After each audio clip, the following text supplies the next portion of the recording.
Rencontrer quelqu'un qui a développé une expertise, je pense, assez importante au niveau des plis premiers jours. Un de ses amis est aussi ici, présent. Je vais vous en parler à un moment donné. De façon courte, M. Bisaillon a été professeur à l'école vétérinaire de Saint-Hyacinthe pendant toute sa carrière. Alors, il y a un côté d'expertise assez importante.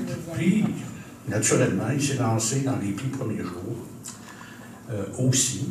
Alors, d'abord, je voudrais remercier le président pour l'invitation et mon ami Jean-Yves Dubé, c'est lui qui m'a demandé de faire une conférence sur les plis premiers jours. Je l'avais rencontré à Belleuil. Il dit, ah, ça pourrait être intéressant. Ça ne me tentait pas trop. Alors, j'ai dit, OK, je vais commencer. Parce que les plis premiers jours, c'est une de mes passions philatéliques. J'en ai plusieurs philatéliques, mais plis premiers jours, ça fait à peu près 65 ans que je collectionne les timbres, particulièrement seulement du Canada, de la France, mais le Canada. Et puis, les plis premiers jours, ça doit faire 35-40 ans à peu près. Donc, les plis premiers jours, un first day cover en anglais, c'est une enveloppe qui porte un timbre ou un ensemble de timbres avec l'oblitération du jour d'émission, du jour de la mise en vente. Certaines enveloppes vont porter un cachet. Donc, le cachet, ici, vous en avez un cachet très simple. Je vais y revenir pour les cachets, mais c'est un pli premier jour sur le 1933, donc il y a un cachet. La suivante, s'il vous plaît. Voici, vous avez des cachets plus élaborés. Premiers jours qui sont avec cachet, celui du bas, et sans cachet, celui du haut, dépendant souvent de l'année. Donc, avant 1927, tous les timbres, tous les plis premiers jours sont sans cachet, et à part cachet, qu'on appelle des cachets privés, qui sont confectionnés par des individus, des compagnies ou des associations philatéliques qui émettent avec le timbre en question, qui émettent un cachet pour souligner l'aspect du timbre. Donc ici, vous avez deux timbres. Donc ça va.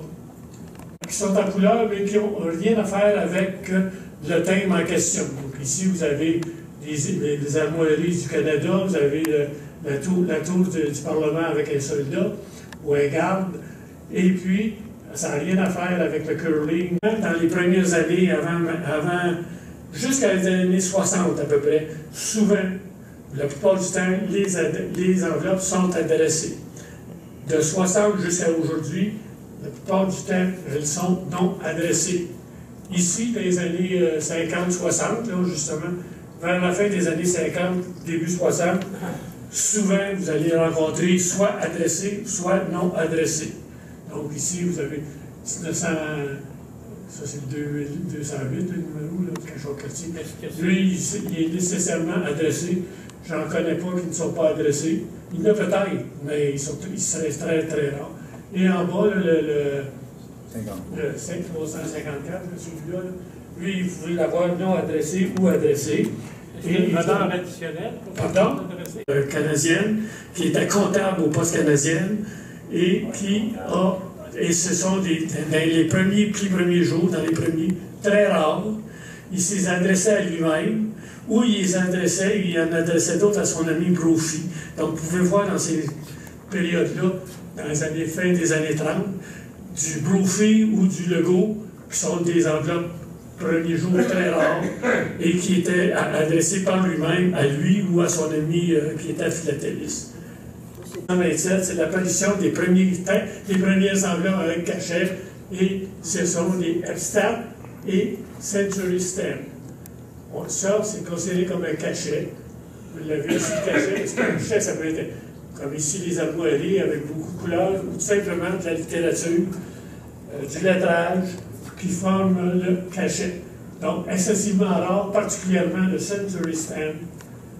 Il s'en est vendu un sur eBay au mois de novembre. Avez-vous une idée comment est-ce que ce thème? C'est exactement celui-là, sauf que le mien, il est plus beau parce que l'oblitération est complète. Celui, l'enveloppe qui s'est vendue, il manquait des lettres, il manquait une couple de chiffres. Avez-vous une idée comment est-ce qu'elle s'est vendue sur eBay au mois de novembre? Celle-ci, Century Stamp. Très, très rare. 300-400? Des proches. Non, mais là, il ne faut pas non plus. Elle s'est vendue 290 piastres US avant l'envoi et avant les autres frais. OK? Dans le fond, c'est pas de 5. Le premier jour de Post Canada, c'est ce qui a tué les premiers jours privés. 1971, quand Post Canada a décidé de mettre sur le marché les plis premiers jours. Donc, je voyais venir à Post Canada un jour. Et puis, donc, mais ça, c'est le premier Post Canada, le 535. Voilà. Donc, encore, on revient à Post Canada. Post Canada, à un moment donné, je ne sais pas si vous avez remarqué sur les autres diapos avant, il n'y avait pas d'éducation de prix premier jour, d'émission de premier jour. Le premier jour, on le voit un peu moins bien. C'est le premier, ça, fait par Post Canada, First Day of Issue. Vous pouvez avoir la suivante, s'il vous plaît? Ça, c'est le premier qui était fait par Post.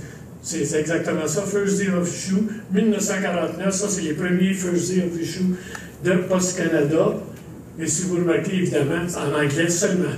Il y avait seulement l'oblitération était seulement en anglais, 49. Un peu plus tard, en 51,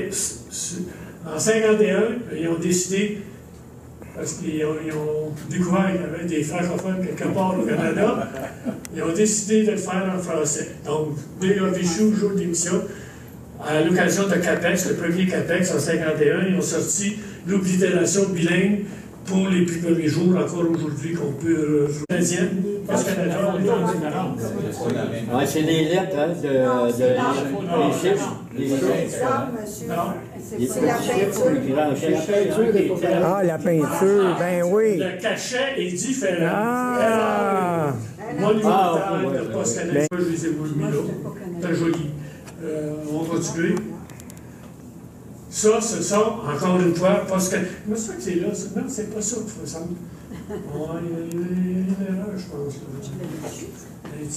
Après, vous avez celui qui l'a remplacé. Donc, au lieu de 400 piastres, ben, c'est 10 piastres à peu près. Donc, c'est l'erreur, la fameuse erreur là, qui a été de UNESCO, là, qui a été retirée d'abord avec l'oblitération et l'enveloppe officielle de Post Canada. On en a de temps en temps sur eBay. Il est rendu à 6,50. Combien? 6,50. Voyons donc. Et On va dire 650 en haut. Ouais. Ah, oui. Ils se vendent-tu? Hein? il se vend pas. Il se vend Ils se pas. vendent-tu, à ce prix-là? Ben, moi, j'en avais 4. OK. J'ai vendu un sur eBay. André, il y en a un. À 650. Spécial, fait par Post Canadienne, avec, à l'occasion, ils vont faire, ça ils l'ont fait pour la Confédération, la signature de le rapatriement de la Constitution là, en 82, avec la signature de Trudeau, je crois bien, oui. Mais ils ont fait une erreur, c'est-à-dire qu'il y a quelques enveloppes qui ont passé, qui n'ont pas été signées. Donc, c'est une autre variété. Okay. Fait, l'enveloppe comme telle, c'est Post Canada, mais certaines compagnies ou certaines sociétés vont, en plus, faire une impression sur l'enveloppe pour indiquer comme ça, société de cardiologie ou la neurochirurgie. Donc, à l'occasion, il y a certaines enveloppes qui renferment ces oblitérations-là spéciales sur les plis premiers jours de Post Canada. Canada, ce sont des plis de lancement. Donc, dans les années 80, fin 70, début 80, quand il y avait un lancement d'un thème, les gens qui assistaient au lancement recevaient une enveloppe. Et c'est marqué pour le lancement de thème commémoratif à Ottawa, en tout cas la date, on leur donnait comme souvenir ça n'existe plus aujourd'hui. Aujourd'hui, souvent, vous voyez, on parlait tantôt des envoyés à Ottawa. Quand il y avait une enveloppe qui était abîmée, maganée par les postes, on fournissait une autre enveloppe pour remplacer celle que vous aviez envoyée pour faire oblitérer. Donc, c'est ce qu'on appelle des enveloppes de remplacement. Et à l'intérieur, vous avez une notice, un encart, qui vous donne la raison pourquoi, en anglais évidemment, mais il y en a des bilingues de la Confédération. Et puis en bas, ils ont changé de modèle à un moment donné, puis ils ont mis des feuilles. Il y a 7 modèles, je pense, c'est 7 différents. Donc, si votre enveloppe était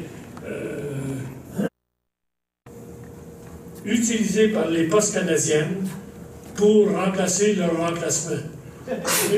Parce qu'ils, je sais pas, ils n'ont manqué à un moment donné, donc ils ont acheté des enveloppes Rose Craft, puis ils les ont adressées aux gens, Jamaïque, puis l'autre c'est quoi, c'est Allemagne.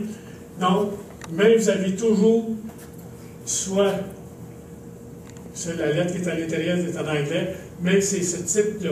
Si vous trouvez des enveloppes, parce qu'il y en a plusieurs qui arrivent, je dis, j'ai des Rose Craft, je le lis avec l'enveloppe, voilà, bien cher, plus maintenant au bureau de poste, mais vous pouvez faire venir dans le petit je vous donne Ottawa, coûte 2-3 piastres.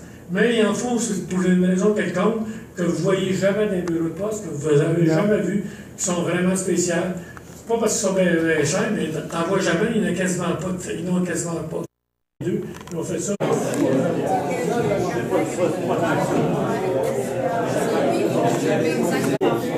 La Société d'histoire ramener des plis du curé Lebel. Non, c'était plus, ça ne ressemble à rien de... 40 ans, c'était...